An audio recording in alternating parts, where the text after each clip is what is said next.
امکانات دو ہیں، یا اللہ یا رسول۔ هو الذی ارسل رسولہ، وہی ہے جس نے بھیجا اپنے رسول کو، یا تو وہی ہے غالب کرنے والا یا رسول ہے غالب کرنے والا۔ دو امکانات کے سوا تیسرا امکان کوئی نہیں۔ اور ہو جو ہے لیظہرہ، اس کے تین امکانات ہیں۔ ایک ہے اللہ، غالب کر دے اللہ کو۔ اللہ غالب ہوگا کیا مطلب؟ اللہ کی حکومت قائم ہو گئی، اللہ کا نظام قائم ہو گیا، اللہ کا قانون نافذ ہو گیا، بات تو وہی ہوئی۔ دوسرا رسول، تاکہ غالب کر دے رسول کو۔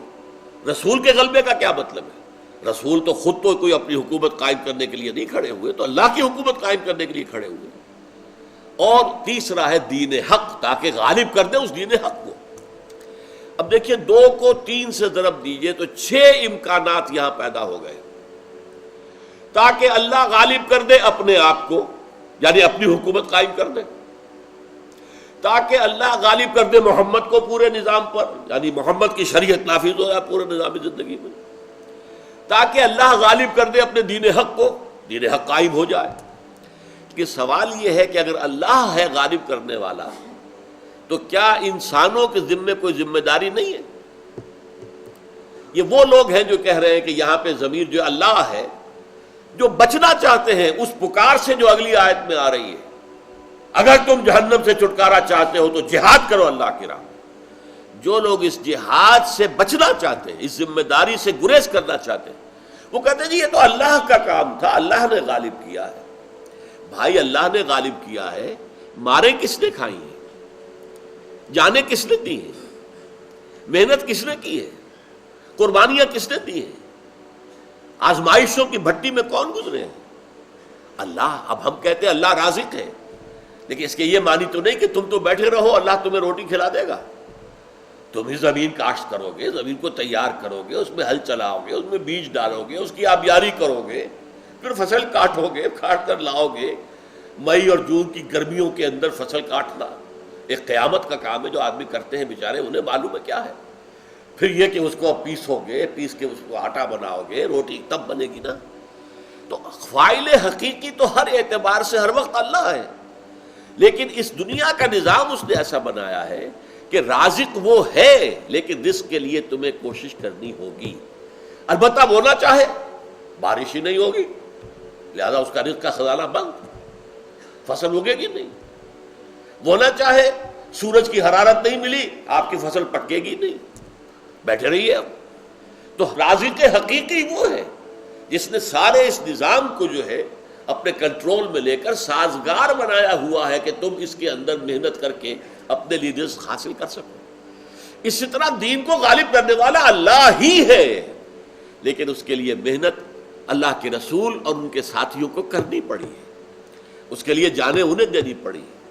اللہ کا رسول تو جان اس لیے نہیں دے سکتا، حالانکہ خواہش تھی، لَوَدِدتُّ أَنْ أُقْتَلَ فِي سَبِيلِ اللَّهِ ثُمَّ أُحْيَا ثُمَّ أُقْتَلَ ثُمَّ أُحْيَا، میری بڑی خواہش، لیکن آپ اللہ کے رسول تھے، قاعدہ ہے، قانون ہے اللہ کا، رسول جو ہے مقتول نہیں ہو سکتا۔ اس اعتبار سے آپ کی یہ خواہش پوری نہیں ہو سکتی تھی، لیکن آپ کے بہترین، آپ کے قریب ترین رشتہ دار، اب آپ اندازہ کیجئے حضرت حمزہ سے زیادہ نزدیک اور کون ہوگا؟ تین رشتے ہیں، چچا بھتیجے کا رشتہ ہے، خالہ زاد بھائی کا رشتہ ہے، اور دودھ شریک بھائی ہے، ایک لونڈی نے دونوں کو دودھ پلایا، اور ان کی لاش آئی ہے نگاہوں کے سامنے، ناک کٹی ہوئی ہے، کان کٹے ہوئے ہیں، پیٹ چاک کر کے کلیجہ چبایا گیا ہے۔ یہ دیکھا ہے کہ نہیں محمد کی نگاہوں نے صلی اللہ علیہ وسلم؟ کیا بیتی ہوگی قلب محمد پر، اس کا اندازہ کیجئے۔ تو یہ سارے کھکیٹ تو تمہیں میل لینے ہوں گے۔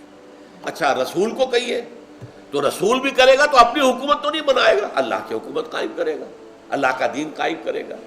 تو یہ 6 کے 6 معنی جو ہے، چاہے آپ کتنا ہی پھیر لیں، ہیر پھیر کر لیں، کچھ لوگ ہیں جو یہ ہیر پھیر کر رہے ہیں، اس کا یہ مطلب نہیں، اس کا یہ مطلب نہیں، یہ اقامت دین اور دین کو غالب کرنے کی جدوجہد فرض نہیں ہے، اس کے لیے یہ تو اللہ کرتا ہے۔ بھائی اللہ تو کرتا ہے، اس میں کوئی شک نہیں، رازق وہ ہے، لیکن آپ کو محنت کرنی ہے، تب آپ کو وہ رزق ملے گا۔ اسی طریقے سے اللہ کا دین اللہ ہی غالب کرے گا، اگر وہ نہیں چاہے گا تو غالب نہیں ہوگا، تمہاری کتنی بھی محنتیں ہو جائیں، لیکن اس کے لیے محنت تمہیں کرنی ہوگی، پھر اس کی طرف سے نصرت بھی آئے گی، مدد بھی آئے گی، تائید بھی آئے گی، اس کی طرف سے حالات کو سازگار کیا جائے گا جب اس کی مرضی ہوگی۔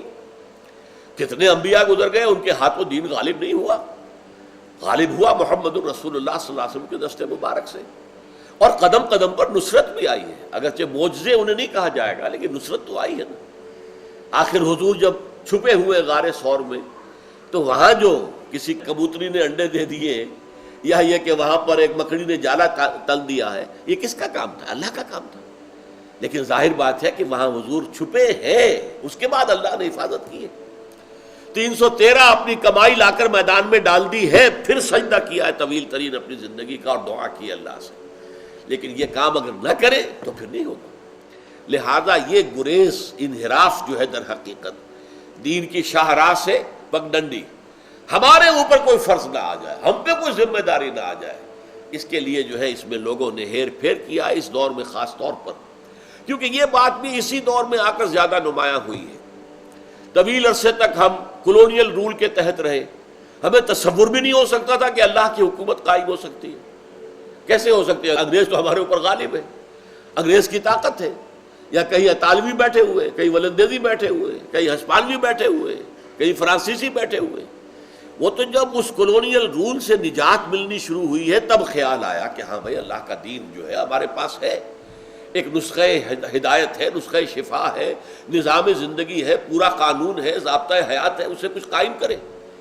تو جب دین کے قائم کرنے کا تصور پیدا ہوا تو جو کام چور لوگ ہیں، جو چاہتے ہیں کہ ہمیں نجات بھی مل جائے لیکن یہ بوجھ ہمارے کندھوں پر نہ آئے، وہ اب اس میں کہتے نہیں، یہ مطلب یہ نہیں ہے کہ اللہ کے رسول کا یہ فرض منصبی تھا، یہ تو اللہ نے کیا، فاعل حقیقی اللہ ہے، اس میں کوئی شک نہیں۔ وہ تو جو شیخ عبد القادر رحمۃ اللہ علیہ نے، انہوں نے جو بات کہی تھی اپنے بیٹے سے کہ اے بیٹے اچھی طرح جان لے، لا فاعل فی الحقیقت ولا مؤثر الا اللہ، حقیقت میں فاعل حقیقی، مؤثر حقیقی اللہ کے سوا کوئی نہیں۔ جو شخص یہ نہ مانے، پیاس پانی سے نہیں بجھتی، اللہ بجھاتا ہے، بھوک کھانے سے نہیں مٹتی، اللہ مٹاتا ہے، توانائی کھانے سے نہیں آتی، اللہ کے دینے سے آتی ہے، شفا دوا سے نہیں ہے، ہاں سنت ہے، دوا کرو، علاج کرو، معالجہ کرو، یہ ٹھیک ہے، لیکن آپ کو معلوم ہے کہ ہماری بڑی بوڑھی خواتین آج تک بھی ان کا یہ رنگ کہیں دیکھا ہوگا کہ بچے کو دوا پلا رہی ہیں چمچی سے، کہہ کیا رہی ہیں؟ اللہ شافی، اللہ کافی، اللہ ہے شفایت دینے والا، شفا دینے والا، اور اللہ کافی ہے۔ اس اللہ کو شفا دینے کے لیے اس دوا کی حاجت نہیں ہے، یہ تو سنت ہے کہ دوا کرو، علاج کرو، ہم کر رہے ہیں، لیکن ہمارا یقین اور اعتماد اس دوا پر نہیں ہے۔ شافی حقیقتاً اللہ ہے، اللہ شافی، اللہ کافی۔ اس طریقے سے دین کو غالب کرنے والا تو اللہ ہے، لیکن اس کے لیے جد و جہد، اس کے لیے محنت، اس کے لیے مشقت، یہ اللہ کے ماننے والوں کو اور اللہ کے رسول پر ایمان رکھنے والوں کو کرنی ہوگی۔